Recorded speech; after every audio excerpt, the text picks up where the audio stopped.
Cette web diffusion vous est présentée par Sport Expert, fier partenaire des Jeux du Québec. Au moment de sa soumission auto, on était là pour David, avec des prix compétitifs. On était là rapidement, même quand son auto n'était plus là. On était là avec la réclamation en ligne quand il a eu son accrochage. Mais quand David a eu la drôle d'idée d'utiliser sa voiture comme cabine d'essayage, on n'était pas là. Pour l'assurance, Desjardins est là quand ça compte. Demandez une soumission.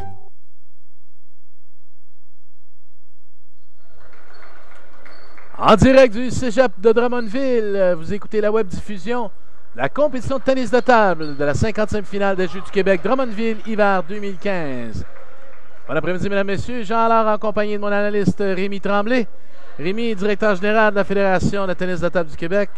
Alors, on a assisté à un premier match alors que Elliott Boismartel a remporté son match. Du Lac-Saint-Louis a remporté son match contre Émile Ouellette. Maintenant, on se prépare au deuxième match de la compétition par équipe. Vincent Cieux, qui a remporté une médaille d'argent en individuel dans les 2 derniers jours, fera face à Édouard Hamel de Richelieu-Yamaska. Tu nous parler un peu des deux jeunes oui, compétiteurs? Vincent Cieux, un jeune athlète qui performe très bien sur la scène provinciale là, depuis plusieurs années déjà. Si ma mémoire est fidèle, je pense que c'est ses 3e jeu déjà. Il a remporté une médaille d'argent, comme tu disais un petit peu plus tôt. Vincent, c'est un jeune très fougueux, quelqu'un qui a beaucoup d'énergie. Il a performé pour réussir à finir 2e. En fait, il a sorti le premier favori de la compétition, qui était Luc Sicard de la Mauricie. Tout un match avec une ambiance complètement folle hier. Donc, j'ai vraiment hâte de voir ce match-là. Puis, le jeune Hamel est un jeune de Richelieu-Yamaska qui en est lui aussi ses 3e jeux, 2e ou 3e jeu. Un jeune, peut-être pas du même calibre, mais un jeune qui s'accroche à chaque match qu'il joue. Donc, je pense qu'on va avoir la chance de voir un bon match. On voit que c'est le réchauffement ici. Alors, le réchauffement se termine. On est presque. Place au match, mesdames et messieurs. Donc, celui qui a remporté le tirage au sort pour le service, c'est Vincent.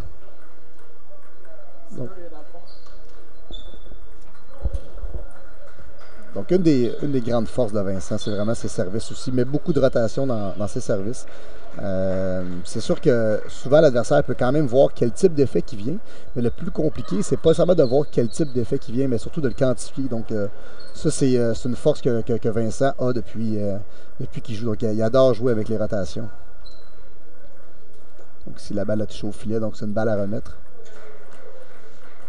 Bon, un très beau point ici. Édouard Hamel qui a pris une balle tout juste après le rebond.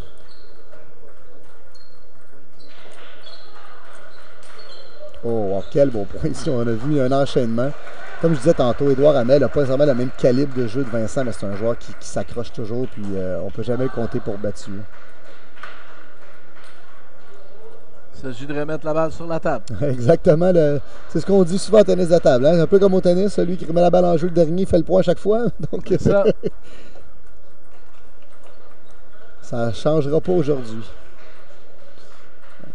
4-4. Un bon début de match quand même pour les deux joueurs. Oh, très belle balle appuyée en revers ici. Donc, de part et d'autre, on peut contrecarrer les effets de la balle. Oui, absolument. Donc, c'est s'assurer de bien lire l'effet, de bien savoir quel type d'effet qui vient, puis après ça, de la quantifier. C'est facile à dire, mais ça prend beaucoup d'heures d'entraînement pour arriver à bien contrôler cette facette-là du jeu, qui est assurément la plus difficile en tennis de table. Tout ce qui comporte les effets. Donc, c'est assez unique aussi à notre sport, en fait.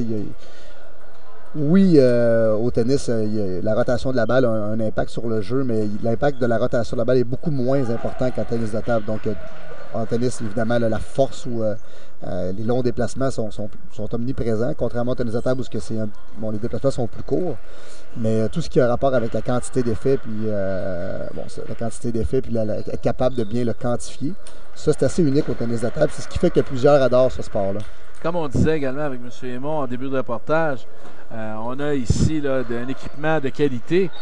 Donc, cette table-là doit également mieux répondre aux effets. Oui, tout à fait. Surtout que la table, en fait, a fait les réactions de la table sont les mêmes en tout temps. Donc, pour des tables de moins bonne qualité, des fois, tout dépendant où ce que la balle va rebondir, des fois, on a des rebonds différents. Donc, Donc une belle victoire de Vincent Ciu au premier set, 11-6. Au premier set, bien sûr. Exactement. Donc, toujours le premier qui remporte 3 manches de 11 qui gagne le match. C'est la première région qui remporte 4 matchs qui va passer à la prochaine ronde. On voit ici l'entraîneur qui est Sergiu Chira, qui est l'entraîneur du Lac-Saint-Louis. C'est pas l'entraîneur qui est attitré en fait au développement de Vincent Ciu sur une base quotidienne. Sauf que compte tenu de la situation des Jeux du Québec, souvent c'est un entraîneur, en fait c'est toujours un entraîneur de la région qui représente puis qui est là pour encadrer les athlètes. Donc ça permet aussi aux joueurs d'avoir différents entraîneurs. Puis, différents points de vue également. Ouais. On peut apprendre de tous et chacun a leur force. Mais c'est aussi une caractéristique des Jeux du Québec. Là, on ne joue pas que pour soi-même, on joue pour la région. Oui. Ça permet aux jeunes de vivre des expériences qui sont vraiment uniques. Là. Moi, j'ai participé à mes premiers Jeux du Québec comme athlète en 91 à Shawinigan. Puis, je peux dire, Jean, que je me rappelle comme si c'était hier de cette mauvaise performance-là, mais de cette première performance-là à un niveau un petit peu plus élevé que ce que je faisais dans mon sous-sol à ce moment-là. Donc, ça m'a donné la piqûre. Malgré le fait que j'ai pas eu de résultat du tout en 91, ça m'a donné la piqûre de continuer. Puis, j'étais encore dans le milieu plus d'une vingtaine d'années plus tard. Donc,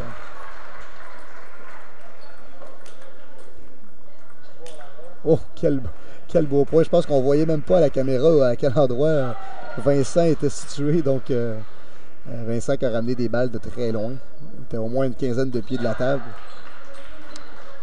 On voit que le gymnase est divisé en 10 sections pour les 10 tables. Est-ce qu'il y a une dimension réglementaire pour cet espace-là, pour chaque table? Comment vous déterminez ça? Pour un événement international, en fait, puis on est vraiment très proche des standards internationaux ici au Jeux du Québec. Donc, encore une fois, comme Jean-Aymon nous disait au début, c'est que le gymnase, le plateau de compétition est vraiment bon. Un aire de jeu normal pour le tennis de table ou au niveau international, c'est un aire de jeu à peu près d'une grandeur d'un terrain de badminton. Donc, grosso modo.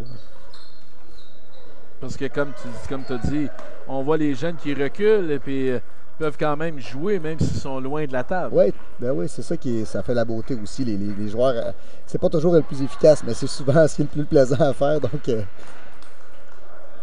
une deuxième manche qui est vraiment à l'avantage en ce moment du jeune Amel qui m'impressionne.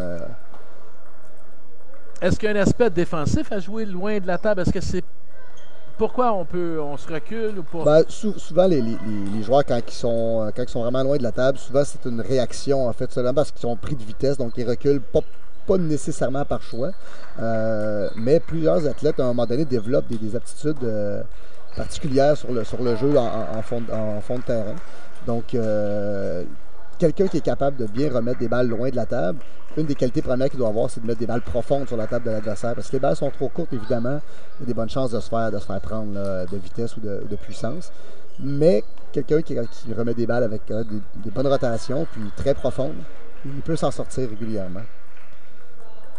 Bien sûr que notre adversaire aussi nous voit, regarde notre position, analyse notre position. Oui.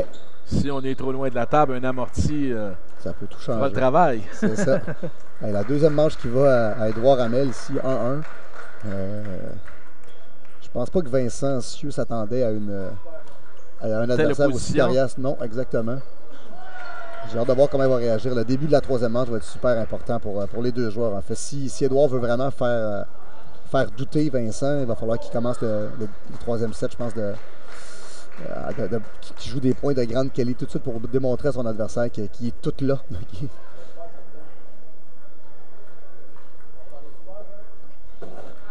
Bon, encore les conseils d'usage de l'entraîneur. Exact. L'entraîneur d'Édouard Hamel, c'est Mario Potvin qui gère un club à Granby, le club Les Géants de Granby. Mario, c'est un entraîneur qui est temps plein en tennis de table. En fait, c'est vraiment un pédagogue. C'est vraiment quelqu'un qui c'est peut-être pas l'entraîneur qui a développé le plus de joueurs sur l'équipe du Québec ou sur l'équipe nationale dans les 10 dernières années, mais c'est probablement un de ceux qui a fait le plus connaître dans sa région de tennis de table en se déplaçant dans les écoles. Il a mis sur pied avec certaines écoles des programmes de sport de raquette, en fait, donc que les jeunes font du tennis, du tennis de table. En fait, c'est une concentration sportive de raquette. Exactement. Okay. Donc, c'est vraiment c'est pas un sport études parce que les jeunes ne font pas que du tennis de table. Mais bon, c'est quelque chose de vraiment unique dans sa région. Puis il a développé son créneau comme ça. Donc c'est l'entraîneur d'Édouard Hamel. Est-ce qu'il existe des sports études en tennis de table? Il y a 2 endroits où il y a des sports études au Québec. Il y a à Montréal, en fait, que les jeunes peuvent jouer au club pour le club Prestige. Et ici même à Drummondville, au club Intersport. Puis bon, encore une fois, comme on disait un peu plus tôt, c'est les 2 seuls endroits où il y a un plateau, exactement, un plateau permanent où peu importe à quelle heure du jour ou de la nuit le jeune veut s'entraîner. Exactement. Il n'y a pas de table à monter non plus, pas de matériel à installer, tout est déjà là. Et ça, c'est un grand avantage là, pour ces clubs-là. Vincent qui part. Déjà 5-1? Oui, exactement, un début de set comme je pense comme Vincent voulait avoir pour pas permettre à Édouard de l'accrocher plus que ça.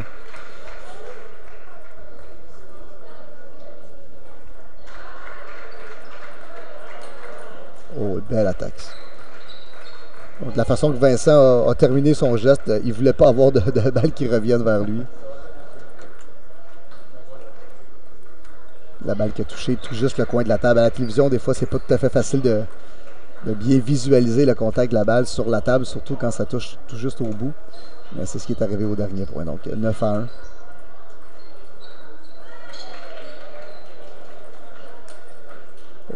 Bel enchaînement ici. Nous, dans le jargon, on appelle ça un démarrage du revers. Donc une balle qui venait couper, qui a été brossée par Vincent, puis enchaînée par la suite par une belle initiative en revers. Donc les 1 étaient frimés. 11-1, 1-1. Maintenant, c'est ce qui termine. Oui.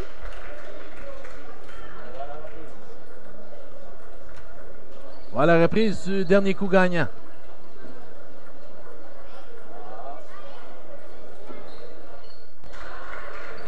Le service d'Édouard Hamel. Oh, belle attaque. Un beau point de la part de Vincent. Donc, vraiment à l'image du 3e set qui a été tout à son avantage. Donc, pour le bien des téléspectateurs, on espère qu'il va y avoir un 5e set, une 5e manche décisive, mais il va falloir que qu'Édouard Hamel en fait ajuste un peu son jeu. J'aimerais être un petit oiseau en ce moment puis savoir ce que Mario Potvin est en train de lui dire pour ajuster le plan de match. Parce qu'avoir si bien joué au 2e set puis être tombé à plat comme ça au 3e, c'est un peu dommage. Très bon service pour débuter.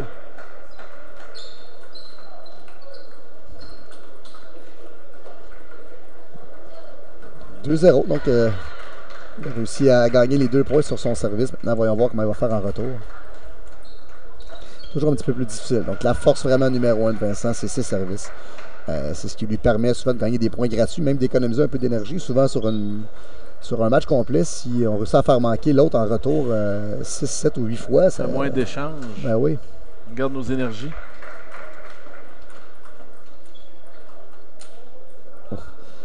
Édouard Hamel, évidemment, pas le choix. Il faut absolument qu'il prenne un peu plus de risques, comme il vient tout juste de faire.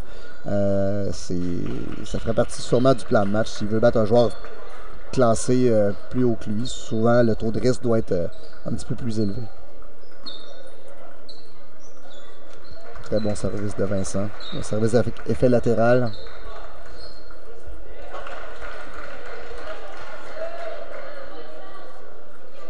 Petite erreur du côté des officiels. C'est vraiment 3-4. Wow! Quel bel enchaînement ici. Tout en offensive de la part de Vincent. Moi également, autour de la table, il y a 2 officiels. Peux-tu nous expliquer leur rôle? Est-ce qu'il y a qu'un arbitre et un pointeur ou est-ce que les 2 peuvent interagir? Ou... Oui, il y a un arbitre en chef puis il y a un arbitre adjoint, en fait, un officiel adjoint. Celui qui n'est pas derrière le compteur est l'arbitre adjoint. Donc c'est vraiment celui qui fait des signes avec les mains qui détermine en fait à qui va le point. C'est lui l'arbitre en chef, c'est lui qui prend les décisions principales. L'autre, en fait, sa responsabilité première, c'est vraiment d'inscrire le pointage. Il peut aussi interagir par rapport à si la balle a touché la table ou pas, mais la décision finale revient à l'arbitre en chef. Une pause à 4-6. Exactement, donc il y a eu un temps d'arrêt donc du côté d'Édouard Hamel. Chacun des 2 joueurs a le droit à un temps d'arrêt d'1 minute durant le match. Donc c'est 1 par joueur. Plus souvent, je pense que c'était 4-2 pour Édouard Hamel. Il y a eu 4 points consécutifs du côté de Vincent. Donc le temps d'arrêt.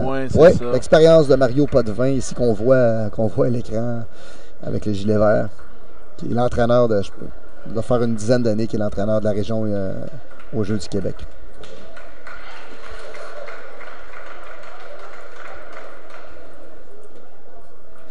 Très bon service, encore une fois. Beaucoup de difficultés du côté d'Édouard Hamel pour remettre les services de Vincent. Donc on voit, quand il réussit à mettre la balle en jeu en retour de service, le point par la suite est beaucoup plus serré.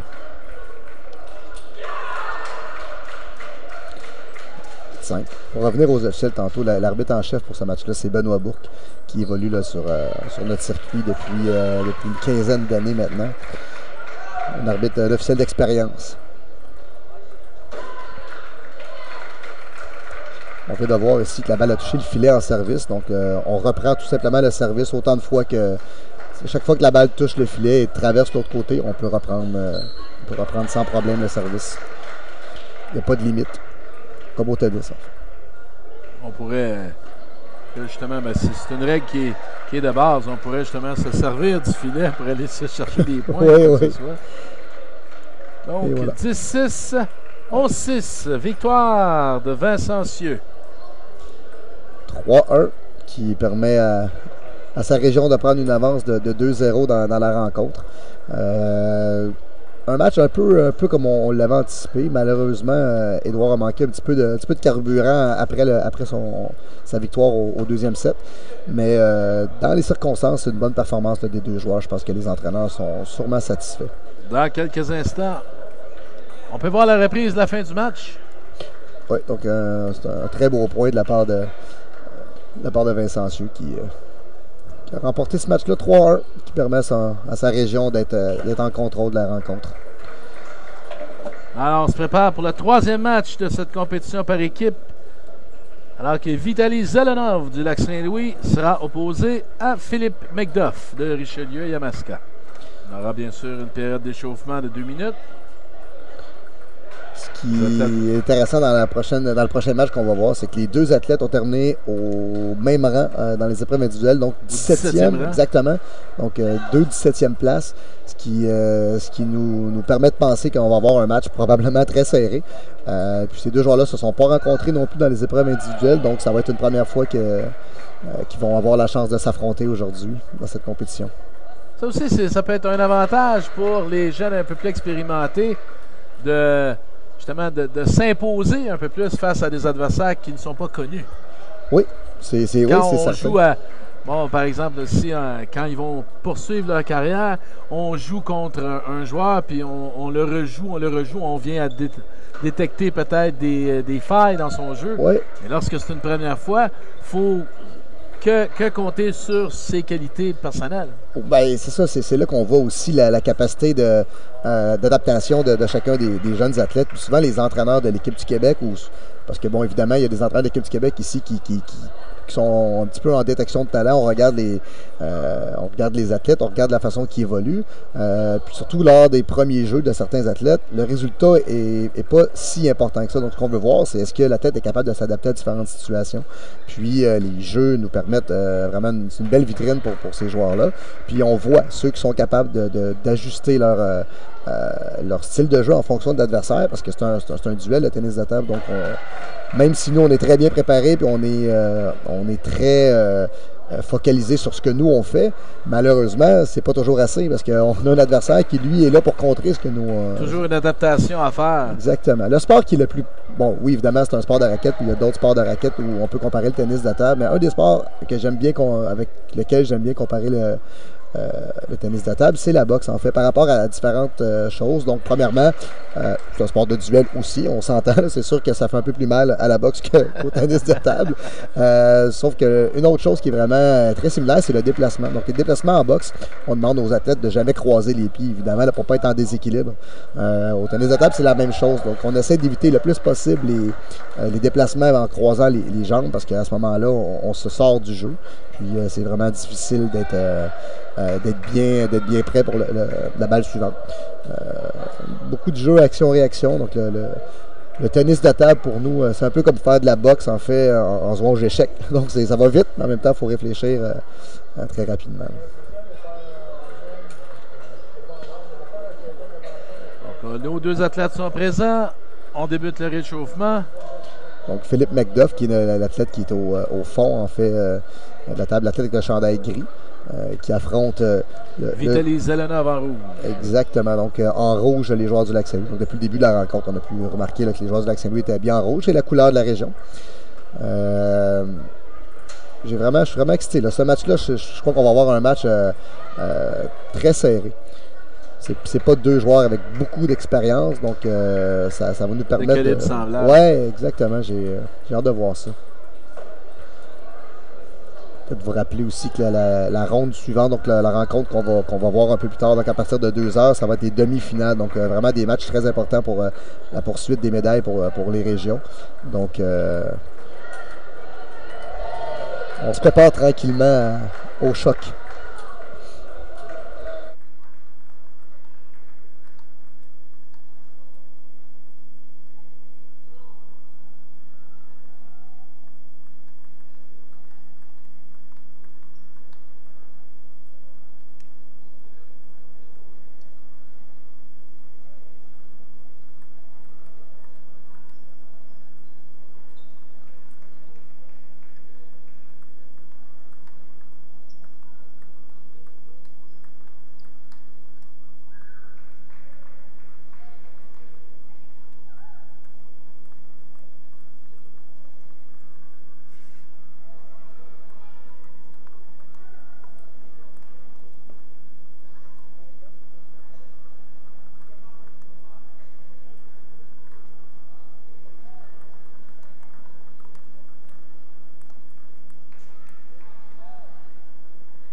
Alors, Rémi, on va récapituler un petit peu sur la compétition en équipe. Alors, il y a d'autres matchs qui se jouent ailleurs. Oui. On pourrait peut-être avoir un match en extra.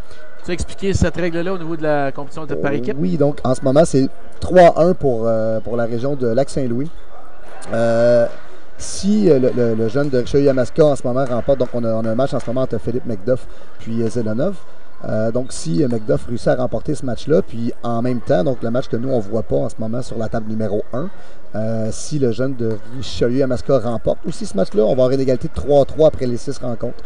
À ce moment-là, c'est là qu'on aurait une chance d'avoir un match de double, mais ça nous prend 2 victoires absolument là, pour les jeunes de Richelieu-Yamaska. 8-6 dans ce match. Philippe McDuff qui mène le premier set. 9-6.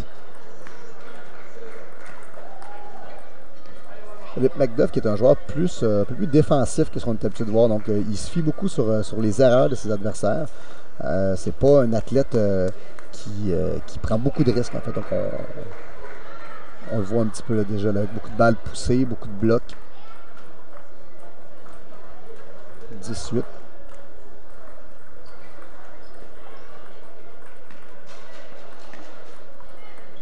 Beaucoup de balles en poussette, comme on voit là. On appelle ça des poussettes, des balles coupées. Donc, première manche qui va à McDuff.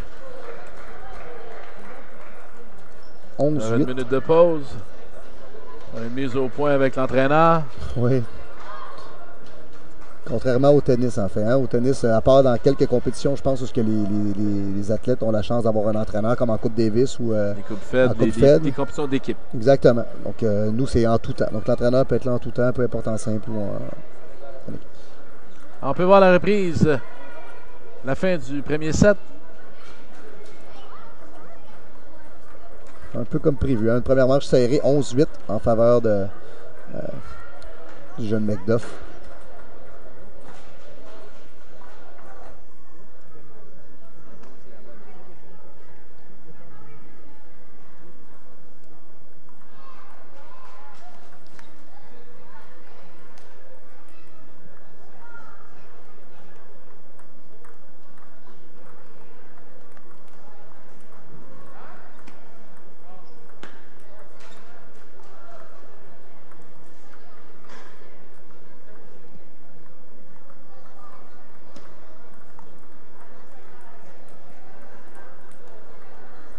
Début du deuxième set, déjà 1-0 pour le jeune McDuff.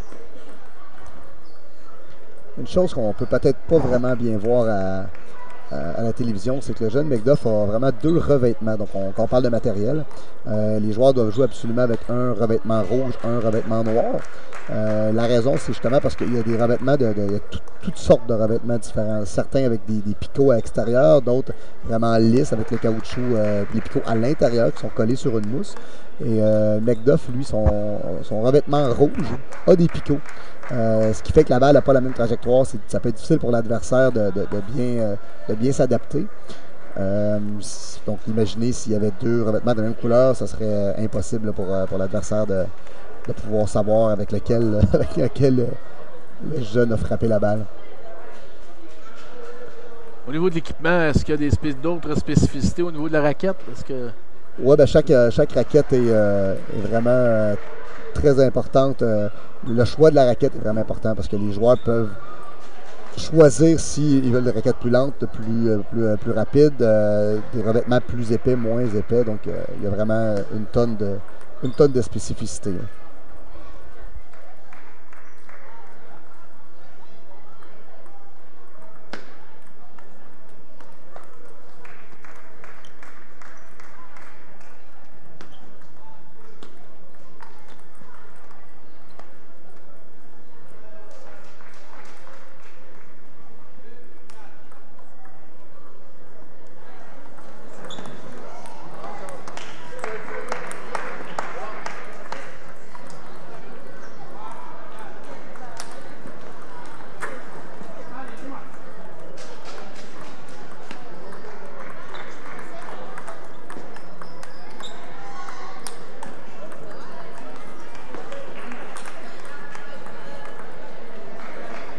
« 1-0. Assez surpris en fait. Hein? C'est pas mal. Le match est quand même tout à l'avantage de Philippe McDuff. 7-0. Je crois que le revêtement qu'on parlait tantôt, le revêtement avec les picots, semble créer beaucoup d'ennuis aux jeunes du Lac-Saint-Louis.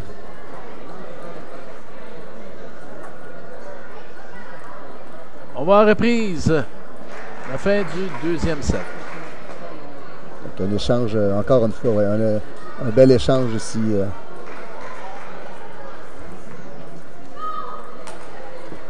La moyenne du nombre de balles frappées dans un échange est autour de 3.2. Donc, ça va très vite. Il faut vraiment être alerte. Est-ce que ce nombre-là augmente avec l'expérience ou avec la qualité des joueurs? Plus ou moins, en fait. C'est sûr que je vous dirais que en fait, donc ça fait 5-6 balles maximum là, par échange. La moyenne, c'est vraiment comme ça, parce qu'il y a beaucoup... bon, évidemment, tout dépendant de la différence de calibre entre les deux, là, mais compte tenu de la difficulté pour certains à remettre des services, il y a beaucoup d'échanges qui se terminent après seulement un contact.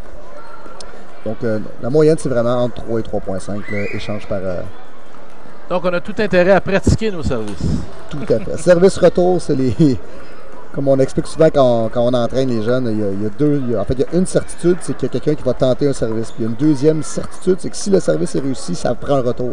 Donc, si ces deux facettes-là ne sont pas bien travaillées en entraînement, on a beau être capable de frapper très fort, de frapper très vite, on ne se rendra pas à ce moment-là. 4-0. Je suis vraiment surpris du déroulement du match. Le jeune du Lac-Saint-Louis probablement manque d'expérience, puis il n'a peut-être jamais affronté un autre joueur avec un revêtement comme celui de Philippe.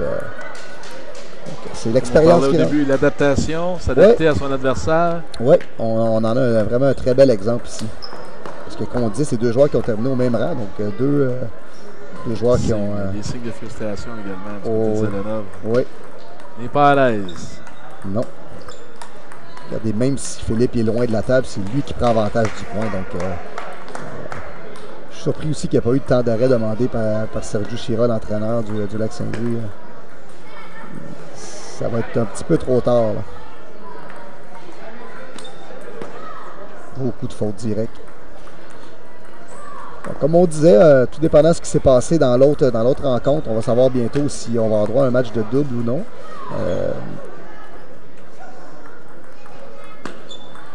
Comment on détermine les deux joueurs qui jouent? Est-ce que c'est le choix de l'entraîneur? Puis tu veux nous expliquer ça? Oui, l'entraîneur a vraiment toute la latitude possible pour sélectionner les deux de ces 6 joueurs. En fait, les deux joueurs, souvent, il prend les deux qui sont les plus forts.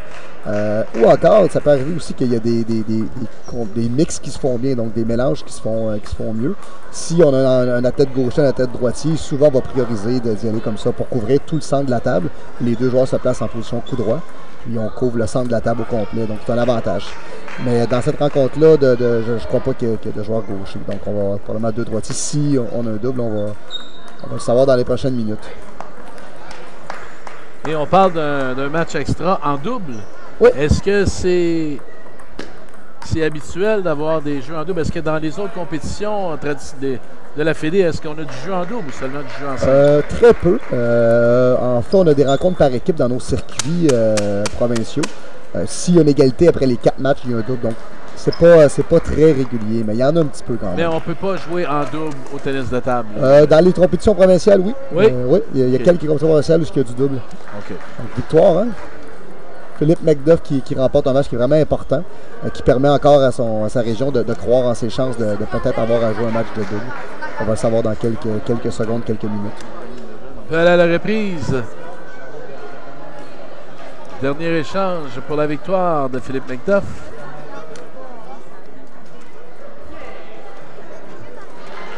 On voit que Philippe McDuff qui aime jouer plutôt loin de la table. Hein. Ouais, les deux joueurs étaient loin.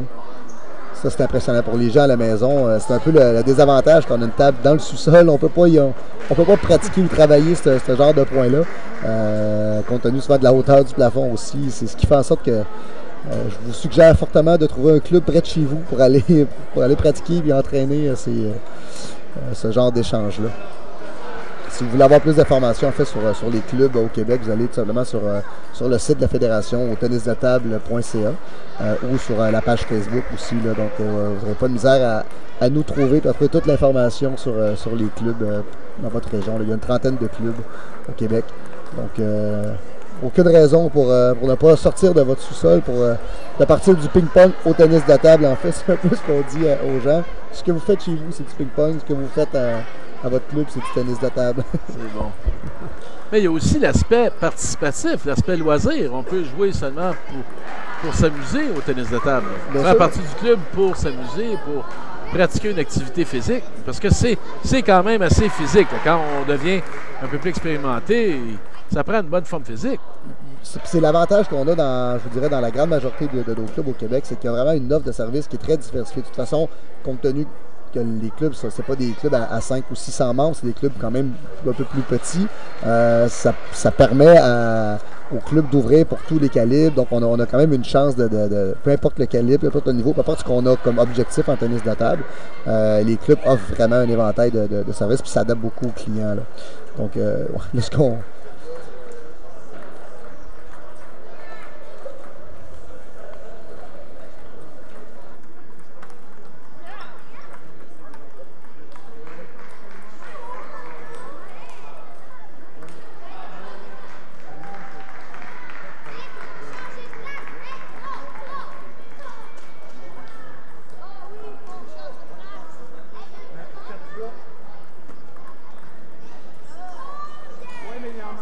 chaque bord.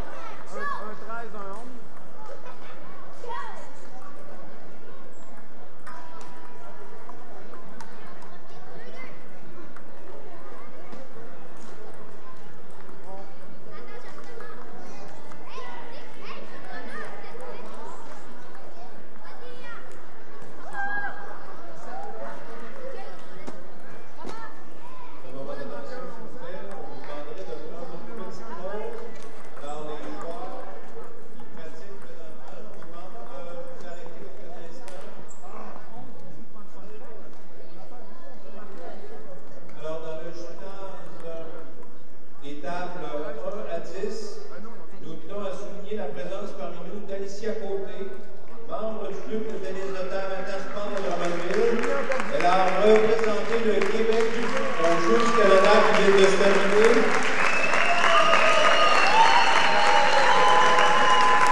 Alors Rémi, c'est la fin de cette compétition par équipe pour les positions 9 à 12. Victoire du Lac-Saint-Louis sur Richelieu-Yamaska. Tes commentaires sur cette partie de la compétition? Ben, la logique a été respectée. En fait, la région qui était classée numéro 9, Lac-Saint-Louis, a remporté son match contre Richelieu-Yamaska. 4-2. C'est pas mal à quoi on s'attendait au début. Le fait d'avoir un médaillé aussi du côté du Lac-Saint-Louis permettait déjà de croire qu'il y avait déjà un point presque en banque. Puis par la suite, malheureusement, les joueurs de Richelieu-Yamaska n'ont pas réussi à lever, en fait, à augmenter un petit peu le calibre pour essayer d'accrocher les joueurs de l'autre équipe. Mais en même temps, ça veut dire que l'équipe de Richelieu-Yamaska va compétitionner demain matin pour la position 11-12, alors qu'il était classé 12, ce qui fait en sorte qu'ils peuvent encore terminer un rang mieux que ce qui était au début. Puis Lac-Saint-Louis va jouer demain, eux, pour la position 9-10. Et pour terminer, est-ce que ce rang-là par équipe a une incidence, par exemple, sur les prochains jeux? Qu'est-ce que vous faites avec ce classement? En fait, c'est pour la bannière totale. Donc, chacune des régions a ramassé des points dans les épreuves individuelles. Okay. Par la suite, ils vont ramasser des points par équipe, tout dépendant du classement qu'ils vont avoir. Puis, le total de ces deux épreuves-là vont donner un... Donc, le classement de 1 à 12 de ces jeux n'a pas d'incidence sur d'autres compétitions ou sur les prochains jeux? Non, c'est vraiment pour la bannière d'Agoto, puis pour le classement final des régions. Qui est aussi, ils compilent ça dans chacun des sports pour savoir quelle région, au bout du compte, va être la grande championne des jeux. Okay. Tout simplement. Alors, c'est ce qui termine cette portion de la compétition. On revient dans quelques instants avec la suite de la compétition par équipe, mesdames et messieurs, en direct du gymnase du Cégep de Drummondville. Vous écoutez la compétition de tennis de table de la 50e finale des Jeux du Québec, Drummondville, hiver 2015.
demande sa soumission auto, on était là pour David, avec des prix compétitifs. On était là rapidement, même quand son auto n'était plus là. On était là avec la réclamation en ligne quand il a eu son accrochage. Mais quand David a eu la drôle d'idée d'utiliser sa voiture comme cabine d'essayage, on n'était pas là. Pour l'assurance, Desjardins est là quand ça compte. Demandez une soumission. Cette web diffusion vous est présentée par Sport Expert, fier partenaire des Jeux du Québec.